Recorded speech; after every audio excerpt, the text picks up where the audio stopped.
Hi, everybody. This is Silvio Canto in Dallas, Texas on Monday, August the 12th. And welcome to our commentary. Well, I didn't have a chance to watch the end of the Olympics, the closing ceremonies. I don't know what kind of audience they had, but I hope they had a good time. The next Olympics are going to be in Los Angeles. So we look forward to that. As I've said before, I'm not a huge fan of the Olympics. I'm just not a huge fan of these individual sports. I love more the team effort, whether it's baseball or football or whatever it may be. So I'm a big fan of that, but I'm not a big fan of individual sports, and that's why I just don't get as excited about the Olympics. But I do like the opening ceremony, and I usually catch the ending ceremonies. Although this time I didn't catch the ending ceremonies because I had other things going. But I hope it all went well, and I hope everybody's ready for the next one, which is 4 years away in the city of Los Angeles. That's going to be a big task for the city of Los Angeles. I hope they are ready for that. Big story tonight, Monday night, is going to be Elon Musk and Donald Trump on X, or what used to be known as Twitter. They've done these kinds of interviews on X. I've followed them a couple of times, but this is going to be the biggest one. I mean, they're going to break the bank, as they say, tonight. They're probably looking at it. I wouldn't be surprised if 100 million people watch this thing all over the world, not just here in the United States. I mean, Donald Trump just came back to Twitter, and I could be wrong on this, but I saw a statistic that he's up to 80 million followers on Twitter. I mean, that's pretty incredible. And I guess they just picked up where he left before, because I used to follow him before on Twitter. And then when he was canceled, obviously I couldn't read it anymore. But now he came back and I'm following him again, even though I didn't select to follow him this time around. So they must have just picked up from the first time around and added you to the follow list if you were following him before. But it's going to be interesting. It's going to be interesting because I think that Donald Trump right now is at a very important moment in this campaign. Kamala Harris is basically been running a campaign of deception. She is now going to be tough on the border, which is a joke, but those are the ads that they're running. She's now in favor of cutting taxes on tips, which is, again, it's a joke when you consider that she cast the deciding vote for the law that made it impossible to cut taxes on tips. So there's, she's really stretching the truth in what she's doing, but she's getting away with it in large part because she hasn't been challenged. Well, she needs to be challenged. And I think Donald Trump tonight, I hope, begins to focus on the issues and begins to debate the issues. And I hope they have a good ad campaign to tackle many of these things that she is saying. But right now, I mean, she seems to be floating along quite well. Her numbers are much better than anybody had anticipated, although Karl Rove, who, of course, is a well-known political commentator, he did say a couple of weeks ago, don't be surprised if she goes up a little bit on Trump during all this time. And then, of course, she'll start coming back to reality when people begin to focus more on issues. I do think she has a big problem with her vice president and the military story. That eventually has to be resolved. And he needs to talk about that in public, and she needs to talk about it in public as well. So she hasn't gotten any of those interviews yet. And they're coming. And I think when they come, perhaps some of this magic honeymoon or whatever they call it will fade away. I mean, I still think Trump's going to win, and I still think the Republicans are going to pick up the Senate. And by all accounts, it looks like they're going to keep the House. So I do think that's going to happen in November. But Donald Trump needs to change the strategy a little bit. And if he could, learn a lesson from his own vice president, J.D. Vance, who was on TV on Sunday and did a fantastic job in answering the questions and just tackling the issues. Just talk about the issues. Forget about all the other distractions. Just talk about the issues. If you're talking about the issues, you're going to win. Because honestly, the issues are on Donald Trump's side. I mean, there's no comparison between the record of the Biden administration and the record of the Trump administration. There's no comparison. I just saw an ad of Vice President Harris talking about how tough she's going to be on the border. And you're sitting there saying, wait a minute, where has this person been?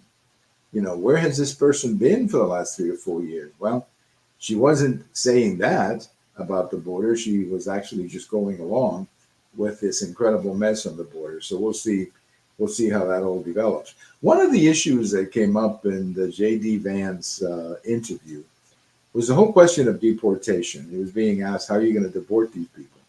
Well, it's going to be hard to deport 15 or 20 million people overnight. But one of the things that we have to remember is that many of these people are going to be deported by the judges because a lot of them are not going to qualify for political asylum. That's the big mistake that the Biden administration made when they let so many people in on the basis that they were going to see a judge to see if they would qualify for political asylum. That was frankly the intelligence, if you will, of the stay in Mexico policy, because they had to stay in Mexico until their case was being processed. All right. But you let them in and it becomes a little bit more complicated. But anyway, many of the people who are going to be deported are going to be deported by that system when they get a letter from the judge saying you don't qualify for asylum, therefore you have to leave the country. That's how a lot of deportations are going to happen. Now, of course, cynics will say, well, the Biden administration or the Harris administration is not going to deport them. Well, that could be, but that is really where the Trump administration has to begin the process of deportation, simply by deporting the people who don't qualify for the political asylum that they're seeking. The second, of course, is that, you deport criminals or people who may be engaged in criminal activity. So if you can do that, and then, of course, as J.D. Vance was saying, you also stop the bleeding, meaning you don't let more people in such a crazy fashion, that those three steps could actually go a long way toward reducing the number of people and calming this thing down a little bit by simply deporting people who don't qualify for asylum, and many will not qualify for asylum, by obviously deporting some criminals and so on. That should be fairly easy to do.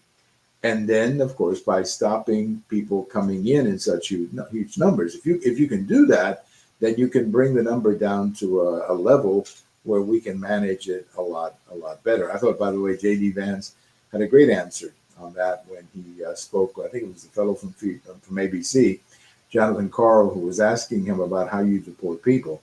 Well, you don't do it overnight, obviously. You don't just sign a memo that says everybody go.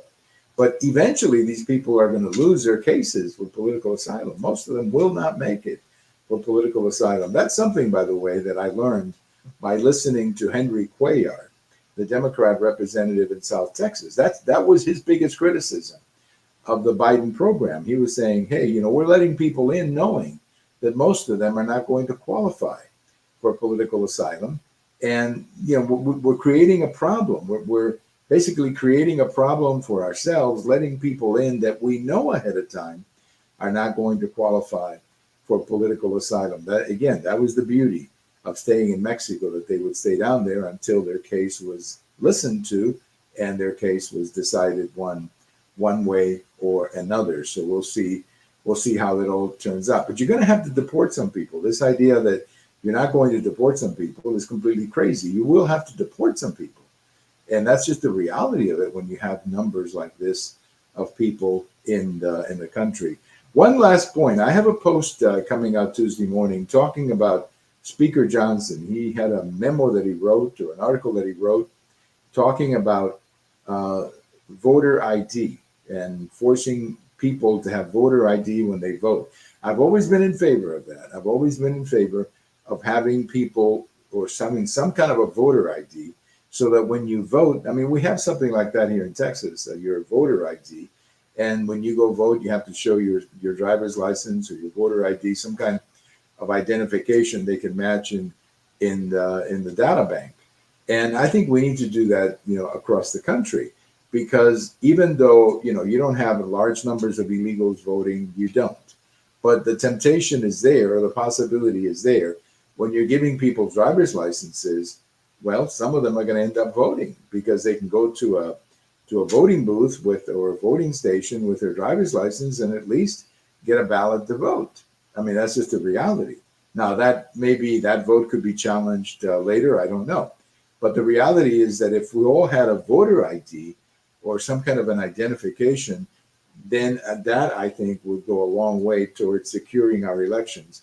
And when you have all these very close elections, as we've seen recently, decided by a point, less than a point, you have to make sure that people trust the election process. You cannot live in a country where the loser always thinks that the election was stolen, or you come up with all kinds of information after the election about ballots and stuff like that. That has to be fixed. We have to have a system where people believe the results. Whether you win or lose, you got to believe the results. But if there are questions, that's just going to create more bad feelings in the country, and that's going to drive up this polarization that we have in the country right now. So I think Speaker Johnson has a good idea. He put it up to a vote, by the way, and none of the Democrats voted for it, which I find ridiculous. I mean, what is the reason to vote against having voter identification? I just don't get that whatsoever. I mean, it's just a crazy thing to vote against it. I mean, what are they afraid of? I mean, are they afraid that, some of their core groups cannot get a voter ID? I mean, it's really crazy, the position the Democrats have taken on this issue. And I think the speaker is right. We have to have voter ID. We have to have a system that guarantees that the people who are voting are here legally and are qualified to vote. If we don't, then I think you're going to see more divisions and more polarization in the country at a time, honestly, when we don't need that at the moment. Well, anyway, I'm going to make sure that I watch Donald Trump tonight with Elon Musk. I hope you do too. And then we'll have a chance to talk about it tomorrow. Thank you for listening. This is Silvio Canto in Dallas, and we'll talk to you later. Bye-bye, everybody.